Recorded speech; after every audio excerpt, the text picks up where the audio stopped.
യുവതലമുറകൾക്ക് പ്രായം ചെന്ന ഉമ്മാനെ കാണിച്ചിട്ട് തൻ്റെ കൂട്ടുകാരോട് ഇതെൻ്റെ ഉമ്മയാണെന്ന് പറയാൻ മടിയാ, ഇതെൻ്റെ ഉമ്മയാ എന്ന് പറയാൻ മടിയാ.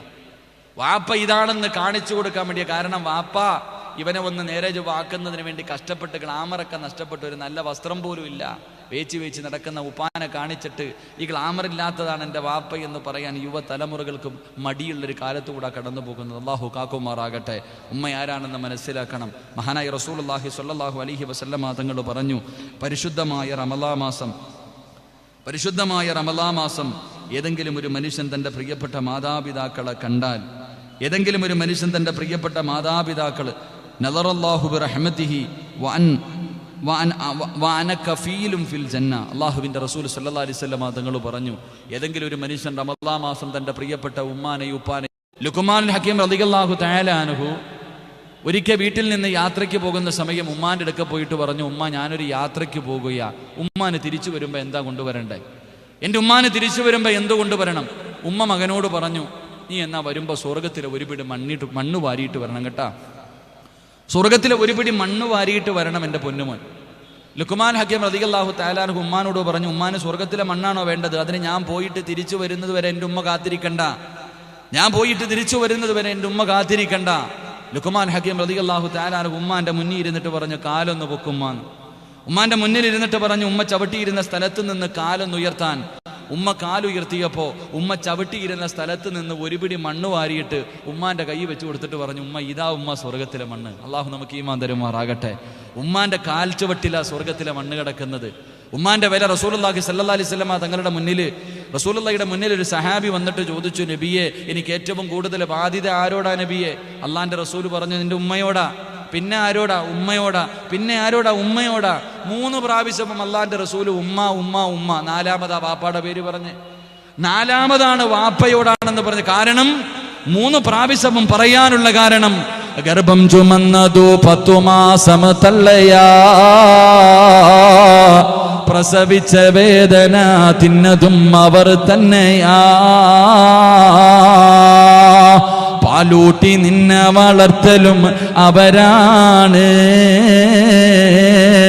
ഈ 3 കാര്യം ഉപ്പയിൽ ഒഴിവാണ്.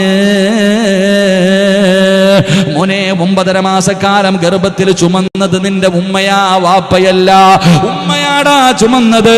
പടച്ചവനെ ഒന്ന് നടക്കാനോ ഒന്ന് കിടക്കാനോ ഒന്ന് ഭക്ഷണം കഴിക്കാനോ കഴിയാതെ 9.5 മാസം നിന്നെ വയറ്റിൽ ചുമന്നത് നിന്റെ പെറ്റുമ്മയാ.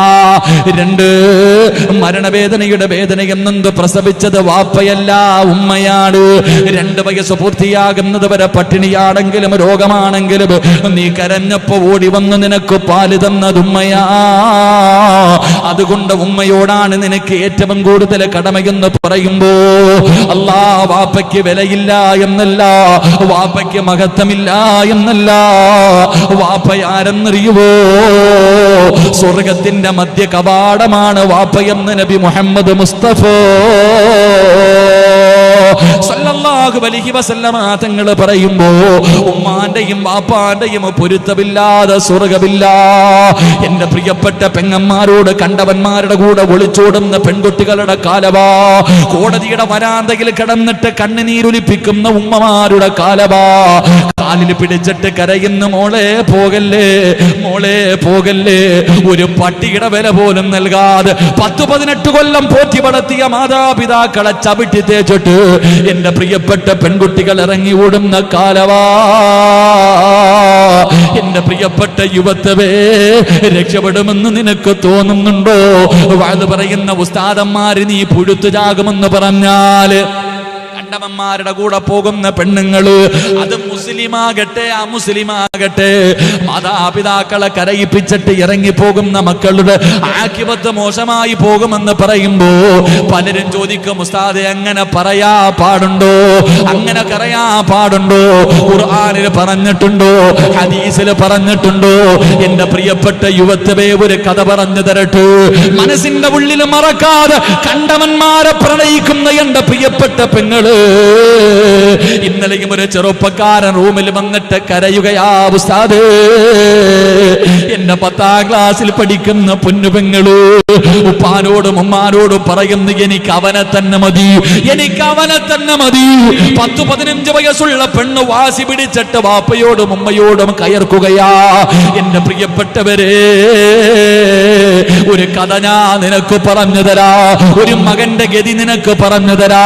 എന്റെ പ്രിയപ്പെട്ട പെങ്ങളെ, ഫദിൽ എന്ന് പറയുന്ന ഒരു ചെറുപ്പക്കാരനുണ്ടായിരുന്നു. വാപ്പയില്ല, ഉമ്മ മാത്രമാണുള്ളത്. ഫദിലതാ ഒരിക്കൽ ഫദിലിനോട് കൂട്ടുകാർ മുഴുവനും പറഞ്ഞു, ഫദിലേ ഞങ്ങളെല്ലാരും അല്ലാഹുവിന്റെ കഅബ കാണാൻ പോകുകയാ, നീയും കൂടെ വരുന്നോ ഫദില്? ഫദില് പറഞ്ഞു, ഞാൻ എന്റെ ഉമ്മയോട് അനുവാദം ചോദിക്കട്ടെ. ഫദിൽ എന്ന് പറയുന്ന യുവത്വത്തിന്റെ നടുവിലൂടെ നടന്നു പോകുന്ന ചെറുപ്പക്കാർ തന്റെ വീട്ടിലേക്ക് കടന്നു ചെന്നിട്ട് ഉമ്മാനോട് ചോദിക്കുന്ന, ഉമ്മ എല്ലാവരും കഅബ കാണാൻ പോവുകയാ, ഞാനും കൂടെ പോകട്ടെ ഉമ്മ? പ്രായം ചെന്ന ഉമ്മ പറഞ്ഞു, വേണ്ട ഫദിലേ, എനിക്കാരുമില്ല ഫദിലേ, എനിക്കാരുമില്ല ഫദിലേ. എന്റെ പൊന്നുമോന് പിന്നെ പോകാമെന്ന് മാതാവ് പറയുമ്പോ കൂട്ടുകാരുടെ ചാരത്തേക്ക് കടന്നു ചെന്നിട്ട് പറഞ്ഞു, ഉമ്മ അനുവാദം തരുന്നില്ല.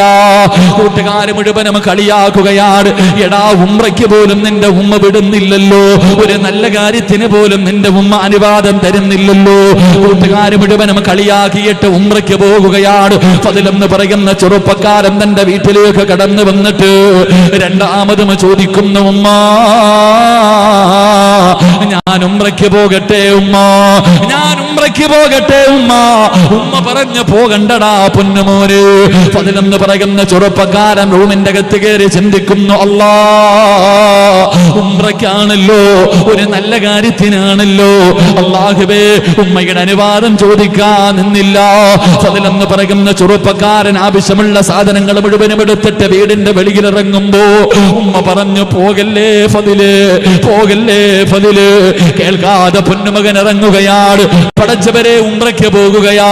അതാ കൂട്ടുകാരുടെ കൂടെ എത്താൻ കഴിഞ്ഞില്ല. മനസ്സിന്റെ ഉള്ളിൽ ഒരു സമാധാനമില്ല. ഉമ്മാനെ വേദനിപ്പിച്ചിട്ടാണ് ഇറക്കിയത്. ഫദിൽ എന്ന് പറയുന്ന ചെറുപ്പക്കാർ, അല്ലാഹുവേ ചിന്തിച്ച് 2 റക്അത്ത് നിസ്കരിച്ചാൽ സമാധാനം കിട്ടുമല്ലോ, 2 റക്അത്ത് നിസ്കരിച്ചാ സമാധാനം കിട്ടുമല്ലോ. ഫദിൽ എന്ന് പറയുന്ന ചെറുപ്പക്കാരൻ പള്ളിക്കകത്ത് കയറി ഉളുവെടുത്തിട്ട് നിസ്കരിച്ചു. നിസ്കാരം കഴിഞ്ഞ് വെളിയിലേക്ക് ഇറങ്ങുമ്പോ സുബ്ഹാനല്ലാഹ്, നാട്ടുകാര് വന്നിട്ട് ഫദിലിനെ പിടിച്ച് കൈകാലുകൾ കെട്ടുകയാ, കള്ള എന്ന് പറഞ്ഞ് തല്ലുകയാണ്. കാരണം അവിടെ ഒരു വലിയ മോഷണം നടന്നു. കള്ളനോടിയത് പള്ളിയുടെ ഭാഗത്തേക്കാ. യഥാർത്ഥത്തിൽ കള്ളനോടി രക്ഷപ്പെട്ടു. ഫദിലാണ് കള്ളൻ എന്ന് പറഞ്ഞ് നാട്ടുകാരെ പിടിക്കുകയാണ്, തല്ലുകയാണ്. എന്നിട്ട് കൊടുത്ത ശിക്ഷ എന്തെന്നറിയുമോ? ഇവനിനി ഒരിക്കലും മോഷ്ടിക്കാ പാടില്ല. 2 കൈയുമങ്ങ് വെട്ടിമുറിച്ചു, 2 കാലുമങ്ങ് വെട്ടിമുറിച്ചു, 2 കണ്ണുമങ്ങ് ചൂഴ്ന്നെടുത്തു. എല്ലാ പെട്ടെന്നായിരുന്നു. 2 കാലും കയ്യും കണ്ണും പോയി. അല്ലാഹുവേ, എല്ലാവരും കള്ള എന്ന് പറഞ്ഞ് തല്ലുമ്പോ ഫദിൽ വിളിച്ചു പറഞ്ഞു, എന്നെ കള്ള എന്ന് വിളിക്കല്ലേ, ഞാൻ ഒരിക്കലും കള്ളരല്ല. എന്റെ ഉമ്മാന്റെ മനസ്സ് വേദനിപ്പിച്ചതിന് അല്ലാഹു എനിക്ക് തന്ന ശിക്ഷയാ. അവസാനം കൊണ്ട് തെരുവില് വലിച്ചെറിയുന്നു. രക്തത്തിൽ കുളിച്ച മരണത്തോട് മല്ലടിക്കുന്ന സമയത്ത് ഫദിൽ കിടന്ന് യാചിക്കുകയാ, എന്റെ ദുനിയാവ് പോയി, എന്റെ ആഖിറം കൂടെ നഷ്ടപ്പെടുത്താൻ എനിക്ക് വയ്യ. ആരെങ്കിലും എന്റെ ഉമ്മാന്റെ മുന്നിലൊന്ന് കൊണ്ടുപോകോ? മരിക്കുന്നതിന് മുമ്പൊന്ന് പൊരുത്തം ചോദിക്കാരാ, മരിക്കുന്നതിന് മുമ്പൊന്ന് പൊരുത്തം ചോദിക്കാരാ. അല്ലാഹുവിനെ ഓർത്തിട്ട് എന്നെയൊന്ന് സഹായിക്കോ? അല്ലാഹുവേ, വഴിയോരത്ത് കിടന്ന് യാചിക്കുമ്പോ ഏതോ വഴിയാത്രക്കാര് പറഞ്ഞ അടയാളം വെച്ചൊരു വീടിന്റെ മുന്നിൽ കൊണ്ടുവച്ചു. വീടിന്റെ കവാടം തുറന്നൊരു പ്രായമുള്ള ഉമ്മ ഇറങ്ങി വന്നു. അവര് ചോദിക്കുന്ന, ഉമ്മ ഈ കിടക്കുന്ന ചെറുപ്പക്കാരന് അറിയുമോ ഉമ്മ? കണ്ണില്ലാതെ കൈയില്ലാതെ കാലില്ലാതെ ശരീരം മുഴുവനും രക്തത്തിൽ കുളിച്ച് കിടക്കുന്ന ചെറുപ്പക്കാരനെ കാണുമ്പോൾ തിരിച്ചറിയാ കഴിയുന്നില്ലോ. പ്രായം ചെന്ന ഉമ്മ പറഞ്ഞു, എനിക്കറിയില്ല. തന്റെ ഉമ്മാന്റെ ശബ്ദം കേട്ടപ്പോ ഫദില് വിളിക്കുന്നു, ഉമ്മ ഞാനാണുമ്മ, ഉമ്മാന്റെ പൊന്നുമോന് ഫദിലാ ഉമ്മ. ഉമ്മയുടെ മനസ്സ് വേദനിപ്പിച്ചിട്ട് ഇറങ്ങിപ്പോയതിന് അല്ലാഹു എനിക്ക് തന്ന ശിക്ഷയാ എന്ന് പൊട്ടിക്കരഞ്ഞുകൊണ്ട് പറയുമ്പോ, സിനിമയ്ക്ക് പോയവനല്ല, ഫുട്ബോൾ കളിക്ക് പോയവനല്ലോ, കറങ്ങാൻ പോയവനല്ലോ, കണ്ടവളുടെ കൂടെ ഒളിച്ചോടിയവനല്ല. എന്റെ പ്രിയപ്പെട്ട പെങ്ങളെ പറ, ഉംറയ്ക്ക് പോകുന്നത് പാപമാണോ? ഉംറയ്ക്ക് പോകുന്നത് നല്ല കാര്യമല്ലേ? പക്ഷേ ഉമ്മാന്റെ മരുത്തമില്ലാതെ ഉമ്മാന്റെ മനസ്സ് വേദനിപ്പിച്ചിട്ട് ഇറങ്ങിപ്പോയ മകൻ അല്ലാഹു കൊടുത്ത ശിക്ഷ ഇതാണെന്ന് ചരിത്രം പഠിപ്പിക്കുമ്പോ നാട്ടുകാരുടെ മുന്നിൽ നാണം കെടുത്തിയിട്ട് വാപ്പയും ഉമ്മയും കോടതിയുടെ വരാന്തയിൽ കിടന്നിട്ട് പൊന്നാര മക്കളുടെ കാല് പിടിച്ച് തെണ്ടുമ്പോ അതിനുപോലും കരുണ കാണിക്കാതെ കണ്ടവന്റെ കൂടെ സുഖിക്കാൻ പോകുന്ന എന്റെ പ്രിയപ്പെട്ട മുസ്ലിം പെണ്ണ്